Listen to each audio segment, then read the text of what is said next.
Olá, alunos, tudo bem? Eu sou a professora Aline e o tema da nossa aula de hoje é átomos. Vamos entender melhor esse assunto?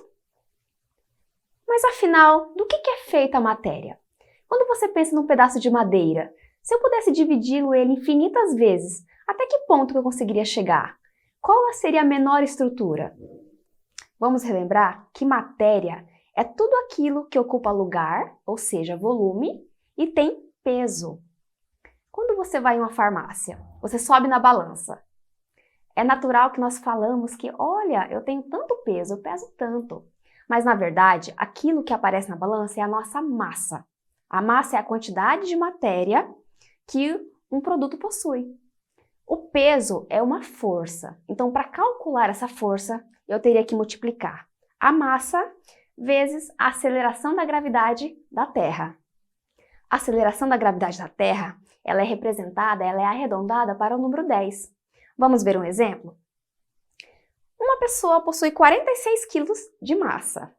Se eu for calcular o peso que essa pessoa possui, ela teria 460 newtons de força-peso. Ou seja, a multiplicação da massa pela aceleração da gravidade da Terra. A matéria também possui outras propriedades. Exemplo, inércia é a capacidade que ela tem de se tornar em movimento ou de ficar parada. A massa, como vimos, é a quantidade de matéria que um elemento possui, que uma matéria possui. O volume é o espaço que é ocupado por essa matéria. A impenetrabilidade é aquela máxima de que dois corpos não ocupam o mesmo espaço, são impenetráveis. A compressibilidade significa que quando você aplica uma força sobre uma matéria, ela se comprime. Porém, se você deixa de aplicar essa força, ela retorna ao seu estado inicial. Aqui nós temos, então, a elasticidade. A divisibilidade significa que essa matéria pode se dividir em infinitas porções. A descontinuidade e indestrutibilidade é que a matéria ela não se esgota. Ela não tem a função de ser criada do nada. Portanto, ela é sempre transformada. Vamos entender o que são átomos? Átomos é a unidade fundamental da matéria. Os cientistas descobriram que a matéria ela pode chegar a um nível indivisível. Até então, acreditava-se que o átomo era a menor parte da matéria. É uma estrutura que chegou a ser chamada de átomo devido a um termo grego que significa indivisível. Podemos dizer que um átomo identifica um elemento, portanto, nós temos a menor fração, que é a identificação do elemento, através de um átomo. Podemos observar essa configuração.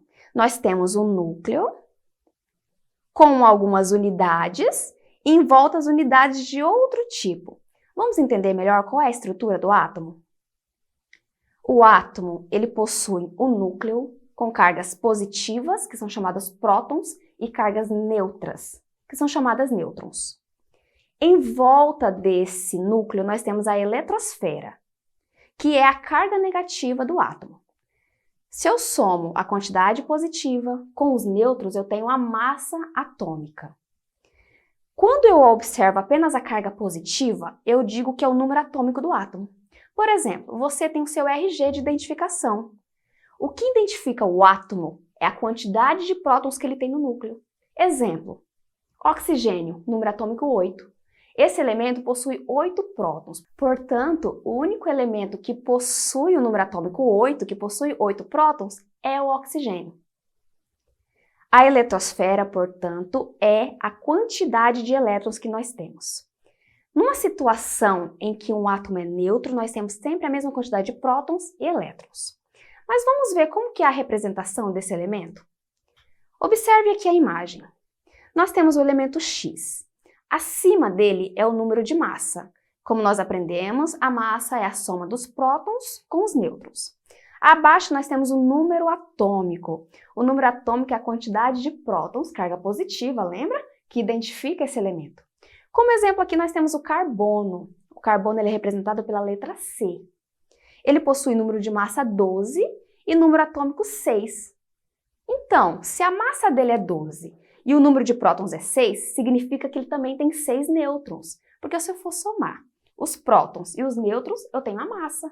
Então, se eu somo 6 mais 6, que é a quantidade de nêutrons, eu tenho uma massa que é 12.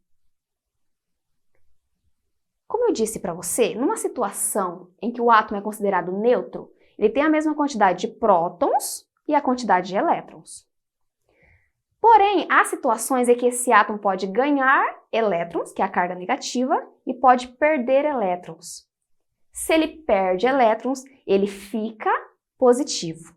Se ele ganha elétrons, ele fica negativo. Então é formado esse íon, que é um átomo com carga, porque ele perdeu ou recebeu elétrons. Então, de novo, não esqueça disso. Quando o átomo perde elétrons, ele perdeu a carga negativa. Consequentemente, a carga positiva se sobrepõe. Ele é representado como positivo. Se ele ganha elétrons, ganhou a carga negativa, consequentemente, ele é um elemento negativo. Vamos observar a imagem. Aqui nós temos um átomo neutro. Observa. Ele tem 3 cargas positivas e 3 cargas negativas. Quando ele ganha um elétron, ele é chamado de ânion. Aqui eu tenho um elemento que possui uma carga negativa a mais. Se eu pudesse representá-lo, eu ia colocar ele -1, porque ele recebeu uma carga negativa. Do lado direito, nós temos 3 cargas positivas no elemento neutro e 3 cargas negativas. É um átomo neutro. Porém, ele perdeu uma carguinha negativa. Se ele perde uma carga negativa, ele fica positivo, ele forma o que a gente chama de cátion. Vamos olhar mais um exemplo. Aqui nós temos o magnésio. O magnésio tem número atômico 12.